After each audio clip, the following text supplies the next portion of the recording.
నమస్తే అండి, నేను రజా. రేణుదేశాయ్ గారు ఈమెను ఎక్కడ చూసినా ఏకి పారేస్తూ ఉన్నారు. సోషల్ మీడియాలో కావచ్చు, కొంతమంది యూట్యూబర్లు కావచ్చు, ఫేస్బుక్లో కావచ్చు, ఇన్స్టాగ్రామ్లో కావచ్చు, విపరీతంగా అంటే నోటుకు వచ్చిన పదాలతో ఆమెను దూషించడం జరుగుతుంది. రేణుదేశాయ్, నీకు బుద్ధి ఉందా, జ్ఞానం ఉందా, నువ్వు అసలు మనిషివేనా?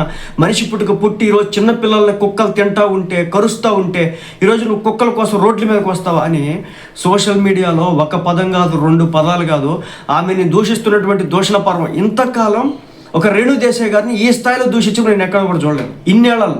ఒకవేళ ఆమెను ఒక మాట అనాలంటే కూడా 1-10 సార్లు ఆలోచించేవాళ్ళు. ఎందుకంటే పవన్ కళ్యాణ్ గారి అభిమానులు ఆమెను వచ్చేసి వదినమ్మ అని పిలుచుకుంటారు ఈ రోజుకి కూడా. కాబట్టి ఆమెను ఒక్క మాట అనాలంటే కూడా వీళ్ళంతా వచ్చి పడిపోతారు, వీళ్ళంతా మాటలు దాడి చేస్తారు, సోషల్ మీడియాలో ట్రోలింగ్లు చేస్తూ ఉంటారు. సో దీంతో ఆమె జోలికి వెళ్ళకపోవడమే కరెక్ట్ అని చెప్పేసి అనుకునేటోళ్ళు. కానీ రేణుదేశాయ్ గారు ప్రెస్ మీట్ పెట్టిన తర్వాత ఆమె అవలంబించినటువంటి తీరు ఏదైతే ఉందో అది భయంకరంగా బూమరంగా అయింది. ఇప్పుడు కుక్కలంటే నాకు ఇష్టం, పిల్లలంటే నాకు ఇష్టం, జంతువులు పెంచడం నాకు ఇష్టం, అలా అంత మాత్రమే ఇప్పుడు సుప్రీంకోర్టు ఒక జడ్జిమెంట్ ఇచ్చింది. కరెక్టే, అది తప్పు.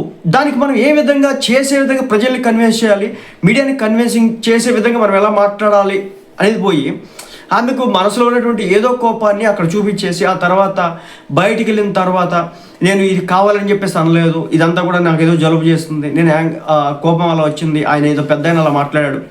కరెక్టే అండి, సిచ్యువేషన్ని హ్యాండిల్ చేయడం తెలియకపోతే కనుక ఇదిగో ఇలా మాటలు పడాల్సి వస్తుంది అనేది వీడియో యొక్క ఉద్దేశం, ముఖ్య ఉద్దేశం. ఆమె చేస్తున్నటువంటి కాజ్ మంచిది, ఆమె వెళ్తున్నటువంటి దారి మంచిదే, కానీ చెప్పేటటువంటి విధానంలో తప్పు ఉంటే కనుక ప్రజలు ఈ రోజున ఎంతటి దాకైనా వెళ్ళి విమర్శలు చేస్తారు అనేది ఈరోజు రేణుదేశాయ్ గారితో నాకైతే అర్థమైంది. నేను మొన్న వీడియోలు చేసిన, ఆమె శివంగిలా రెచ్చిపోయింది. ఆమె అంటే ఒక మాటలు అంది, మీరు కావచ్చు, మీ కుటుంబాలు కావచ్చు, ఆ దేవుడు ఏమాత్రం కూడా మిమ్మల్ని సహించడు, సర్వనాశనం అయిపోతారని చెప్పి శాపనార్థాలు పెట్టింది. అంటే చెప్పే విధానంలో ఎక్కడో తప్పు జరిగిందేమో, సపోర్ట్ రావాల్సిన వ్యక్తుల దగ్గర నుంచి కూడా సపోర్ట్ రాకుండా దూరం అవడానికి నోరే కారణమైందేమో అని నాకైతే అనిపించింది. ఒకటి, కుక్కల్ని చంపడం తప్పు కాదు, తప్పే. కుక్కల్ని చంపకూడదు. దానికి సంబంధించి NGOs ఉంటాయి రకరకాలుగా. కొన్ని ప్రాంతాలు, ఫర్ ఎగ్జాంపుల్ ఇప్పుడు విజయవాడ అనే ప్రాంతం తీసుకుందాం, లేదంటే వైజాగ్ ప్రాంతం తీసుకుందాం, తిరుపతి ప్రాంతం తీసుకుందాం, రాయలసీమ తీసుకుందాం. సో ఒక ప్రాంతానికి సంబంధించి వెటర్నరీకి సంబంధించినటువంటి డాక్టర్లు ఉంటారు, అలాగే పశువుల హాస్పిటల్స్ ఉంటాయి. సో ఆ గ్రామానికి సరే నేను ఎక్కడ దాకా వెళ్ళనండి, నియోజకవర్గాలకు వెళ్ళను, మండలాలకు వెళ్ళను, లేదంటే కనుక ఇంకా జిల్లాలకు కూడా వెళ్ళను, ఒక విలేజ్కి వెళ్తాను. ప్రతి విలేజ్లో ఒక పశువుల హాస్పిటల్ ఉంటుంది కదా. విలేజ్కి వచ్చేసి దాదాపు 10 కుక్కలు ఉంటాయి, లేదంటే 20 కుక్కలు ఉన్నాయి అనుకుందాం. ఒక సంవత్సరం ఎక్కువ డబ్బులు ఖర్చు పెట్టేసి వీటికి ఏ అయితే మనం ఇంజక్షన్లు ఇస్తే కనుక పిల్లలు పట్టుకుని ఉంటాయి కదా, సో ఆ టీకాలు అనేది వేయిస్తే కనుక, ఆ వ్యాక్సినేషన్ అంటారు కదా, ఆ వ్యాక్సినేషన్ అనేది వేయిస్తే కనుక అది ABC యాంటీ బర్త్ కంట్రోల్ ఏదో ఉంటుంది మొత్తానికి. సో దాన్ని చేయిస్తే కనుక ఆటోమేటిక్గా పిల్లలు పుట్టవు, వాటికి నెక్స్ట్ ఇయర్ నుంచి పిల్లలు పుట్టవు. అంటే ఈ ఒక్కసారి చేపిస్తే కనుక నెక్స్ట్ ఇంకా వాటికి పిల్లలు కనవు. అంటే ప్రతి గ్రామంలో కూడా ఒక పశువుల హాస్పిటల్ ఉంటుంది. ఆ విలేజ్లో ఉన్నటువంటి ఏవైతే డాక్టర్లు ఉంటారో వాళ్ళ ద్వారా ఇది చేయిస్తే కనుక చాలా వరకు అయిపోతుంది. ఆ విధంగా ఆమె కన్విన్స్ చేయడంలో ఎక్కడో తప్పు జరిగిందేమో రేణుదేశాయ్ గారు. ఎందుకంటే ఆమెను అలా మాట్లాడుతూ ఉంటుంటే మనకు కూడా చివిక్గా ఉంటుంది. అంటే నీ ఇంట్లో ఉన్నటువంటి నీ పిల్లల్ని గరిస్తే తెలుస్తుంది, నీకున్నటువంటి కూతురు కొడుకు కనుక రోడ్డు మీద వెళ్తారా, మీరు కారులో తిరుగుతూ ఉంటారు, సామాన్యుల తర్వాత మేము రోడ్ల మీద తిరుగుతూ ఉంటాం, మాకు తెలిసిద్ది బాధ, మాకు తెలిసిద్ది నొప్పి, మా పిల్లలు రేత్రిపూట ట్యూషన్కి వెళ్ళి ఇంటికి వస్తూ ఉంటే వాళ్ళని కరుస్తూ ఉంటే అప్పుడు మేము వేద అనుభవిస్తున్నాము. ఏదైతే ఆ కుక్క కరిచిన తర్వాత వచ్చేటువంటి ర్యాబిస్కి మీరు మందు ఇస్తారా? సో అంటే కుక్కల చేత మేము కరిపించుకోవాలా? ఈ విధంగా వచ్చిందంటే ఆమె కన్విన్స్ చేయడంలో ఎక్కడో పొరపాటు పడ్డారు. ఆమె మంచి విధానంతో వచ్చారు బయటికి, ఏదో మంచి చేద్దాం సమాజానికి, కుక్కలకి మంచి చేద్దాం అన్నారు. బట్ ఆమె పొట్రే చేసినటువంటి విధానం తప్పైపోయింది. ఇప్పుడు ఫర్ ఎగ్జాంపుల్ అండి, ఇంతకుముందు చెప్పినా కదా, ఆమె ఉన్నారు, ఒక విలేజ్కి వెళ్ళండి, అక్కడ ఉన్నటువంటి పంచాయతీ వాళ్ళతో మాట్లాడండి, దీనికి సంబంధించి ఎంతో కొంచెం బడ్జెట్ పెట్టమని చెప్పండి. ఏమవుతుంది, ఒక కుక్క వచ్చి ఒక ఇంజక్షన్ చేయడానికి మహా అయితే ఒక 500 ఖర్చు చేద్దాం అనుకుందాము ఒక విలేజ్కి వచ్చేసి. సో ఆ గ్రామానికి వెళ్ళి దానికి ఏ విధంగా ముందుకెళ్ళాలి అనే విధంగా ఒక ప్రపోజల్ తయారు చేయమనండి, ఆ విధంగా ఒక స్ట్రక్చర్ డిజైన్ చేయమనండి. ఒక పంచాయతీ ప్రెసిడెంట్ దగ్గరికి వెళ్ళి, సార్ ఈసారి మన ఊళ్ళో ఉన్నటువంటి కుక్కలన్నింటికి సంబంధించి ఒక వ్యాక్సినేషన్ ఇప్పిద్దాము, అయితే ఇది ఒక 10 కుక్కలు ఉంటే 5,000 రూపాయలు, లేదంటే ఒక 10,000 రూపాయలు ఖర్చు అవుతుంది.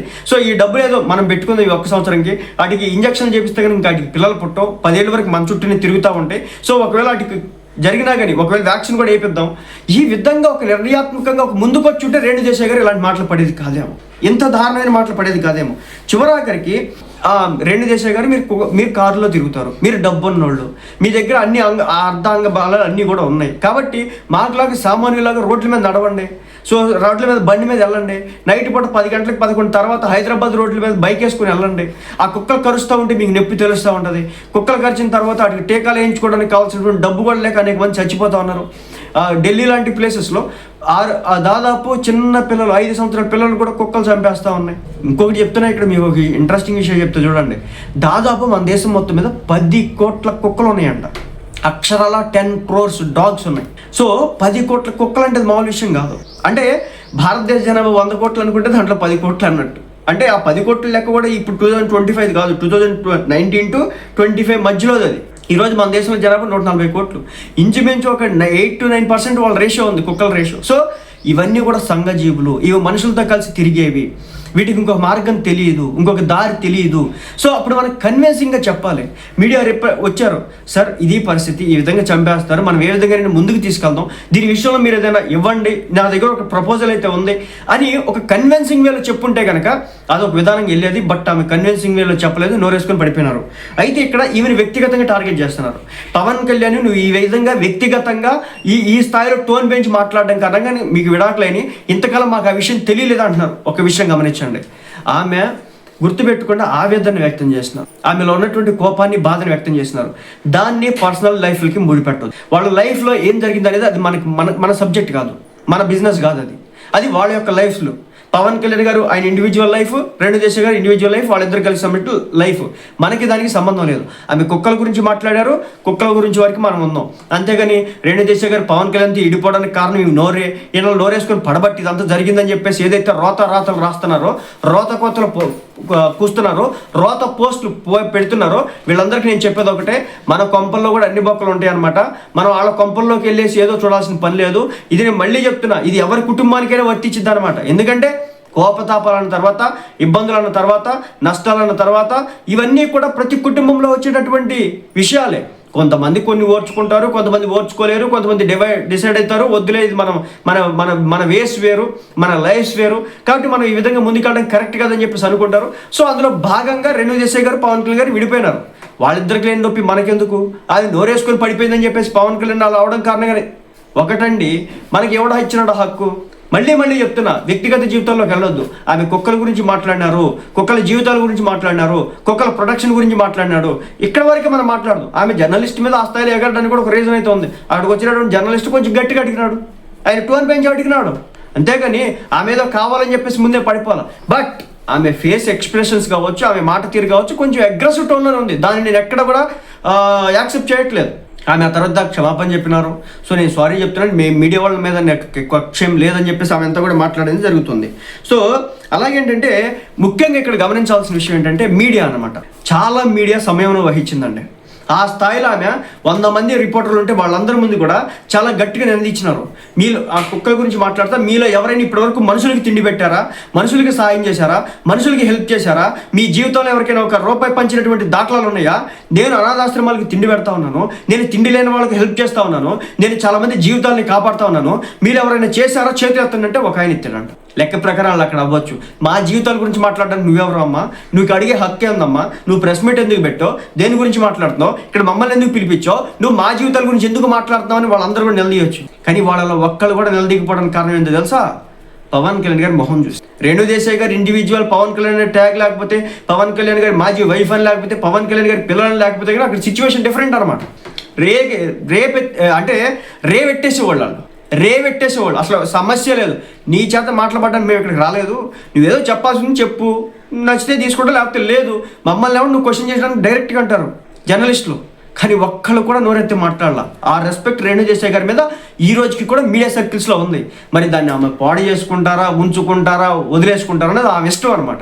ఆ తర్వాత కూడా టీవీ వాళ్ళు కావచ్చు, బిగ్ టీవీ వాళ్ళు కావచ్చు, ఏబిఎన్ వాళ్ళు కావచ్చు, అనేక టీవీ ఛానల్స్ వాళ్ళు ఆమె దగ్గరికి వెళ్ళి ఇంటర్వ్యూ తీసుకున్నారు. ఏంటి మేడం ఎందుకు ఇంత అగ్రెస్ అవ్వడానికి కారణం అంటే ఆమె ఇప్పుడు చెప్పినారు, నాకు ఈ విధంగా అయిందండి, నేను కుక్కలతో నాకు చాలా మంచి ఫ్రెండ్షిప్ ఉంటుంది. ఆమె మొన్న ఇక్కడికి వెళ్ళారంట, ఎక్కడికి మన శివుని సంబంధించి నార్త్లో ఉంటుంది కదా. సో నాకు స్ట్రైక్ అవ్వట్లేదు. ప్రతి ఒక్కరు కూడా తమ జీవితంలో ఒక్కసారి అనుకున్న వెళ్ళాలనుకుంటారు. సో ఆ ప్లేస్కి వెళ్ళారనమాట. వెళ్తే నాకు స్ట్రైక్ అవ్వట్లేదు, సారీ క్షమించండి. సో అక్కడికి వెళ్ళినప్పుడు అక్కడ ఉన్నటువంటి కుక్కలు అక్కడ కుక్కగా పుట్టడం కూడా అదృష్టం అంటారు. మనిషి చచ్చిపోయేలోపు ఆ ప్రాంతానికి ఒకసారి వెళ్ళాలంటారు. మనకేమో అది స్ట్రైక్ అవ్వట్లేదు, ఒకసారి చూసి చెప్తాను. కాశీ అనమాట. హిందూగా పుట్టినటువంటి ప్రతి వ్యక్తి కూడా కాశీలోకి వెళ్ళి ఒకసారైనా వెళ్ళాలంటారు. అలాగే ఏంటంటే కుక్క, కాశీలో పుట్టినటువంటి కుక్క ఇతర ప్రాంతాల్లో పుట్టినటువంటి మనుషుల కంటే గొప్పగా భావించడం అనేది జరుగుతుంది. ఎంత పుణ్యం చేసుకుంటే అక్కడ పుట్టడం అనేది జరిగింది. అలాంటి ప్రాంతానికి వెళ్ళి ఆమె దైవాన్ని సందర్శించిన తర్వాత అక్కడ ఉన్నటువంటి కుక్కలతో కావచ్చు, మంకీస్ అంటే మన యొక్క కోతులతో కావచ్చు, అక్కడ ఆమె చేసినటువంటి కొన్ని వీడియోలు బయటకు వచ్చినాయి. సో నేను అంటే ఇదంతా అండి, కుక్కలు ఏది కూడా అంత అగ్రెసివ్గా ఉండదు. కానీ ఏంటంటే ఈ రోజున వాటికి ఉన్నటువంటి సిచ్యువేషన్ బట్టి నేను విధంగా మాట్లాడాను, అంతే తప్ప నాకు జర్నలిస్టుల మీద ఏమాత్రం కూడా కోపం లేదు. ఆ పెద్దాయన కూడా అలా గట్టిగా మాట్లాడాను, నేను రియాక్ట్ అయ్యాను. సో అంతకు మించి ఏం లేదని చెప్పే ప్రయత్నం అయితే చేస్తున్నారు. సో మొత్తానికి రేణు దేశాయ్ గారు చెప్పాలనుకున్న అంశం పక్కకి వెళ్ళిపోయి ఆమె అగ్రెషన్, ఆమె విడాకులకు గల కారణాలు, ఆమె కుక్కల మీద ఉన్నటువంటి ప్రేమని కూడా ఆమె వ్యక్తీకరించిన నేపథ్యంలో కోపం అనేటటువంటి ఆగ్రహం ఏదైతే ఉందో ఆమెకు సంబంధించి ఎంత స్థాయిలో దిగజార్చే ప్రయత్నం చేసిందని చెప్పడానికి ప్రత్యక్ష ఉదాహరణ ఒక కోపం. ఆమె మంచి కాజ్ కోసం పనిచేసిన, బట్ ఆమె ఉన్నటువంటి ఫేషియల్ ఎక్స్ప్రెషన్స్, ఆ యాంగర్ కావచ్చు, ఆమె మాట్లాడిన తీరు కావచ్చు, ఆమె ఏదైతే దేనికోసం అయితే పోరాటం కోసం బయటకు వచ్చిందో అదంతా కూడా చచ్చిపోయి ఈమెది ఇది మాత్రమే మిగిలినటువంటి పరిస్థితి. చివరికి ఏం సాధించిందంటే కోపాన్ని మాత్రమే అక్కడ చూపెట్టగలిగింది, అంతకు మించి ఏం లేదనేది ప్రొజెక్ట్ అయినటువంటి అంశం. సో మళ్ళీ చెప్తున్నా, రేణు దేశాయ్ గారిని పర్సనల్ అబ్యూస్ చేయొద్దు. ఆమె మంచి కాజ్తోనే వచ్చారు. ఎస్, కుక్కల వల్ల మనుషులు పడుతున్న బాధ అంతా ఇంత కాదు, చాలా ఇబ్బంది. అది ప్రభుత్వాలు చర్యలు తీసుకోవాలి. వాటికి సంబంధించి కూడా ఎంతో కొంత గవర్నమెంట్ అలొకేట్ చేస్తూ ఉంటాయి. సో కుక్కలకి అది న్యూట్రలైజ్ చేయడం ఏదైతే ఉందో అవి చేయించడం, అలాగే వ్యాక్సినేషన్ వేయించడం, అలాంటివి చేయడం ద్వారా ఏమైతే, అలాగే కుక్క కరిచిన వెంటనే గవర్నమెంట్ హాస్పిటల్లో ర్యాబీస్కి సంబంధించిన ఇంజక్షన్లు ఏవైతే ఉంటాయో వాటికి సంబంధించి మనకి పెట్టే విధంగా చేయడం, ఇవి చేయడం ద్వారా కొంత దీని సమస్య నుంచి బయటపడచ్చు. మళ్ళీ చెప్తున్నా, కుక్క సంఘజీవి, అది లేకపోతే కనుక మనం చాలా నష్టపోవడానికి కూడా అవకాశం ఉంది. ఎందుకంటే రాత్రిపూట అవే అనమాట మనకి గూర్ఖాస్, సెక్యూరిటీ గార్డ్స్. కాబట్టి సెక్యూరిటీ గార్డ్స్ అంటే అర్థమైంది కదా, అది అనమాట గార్డ్ చేస్తూ ఉంటుంది. ఆ విషయాన్ని అయితే గమనించాం.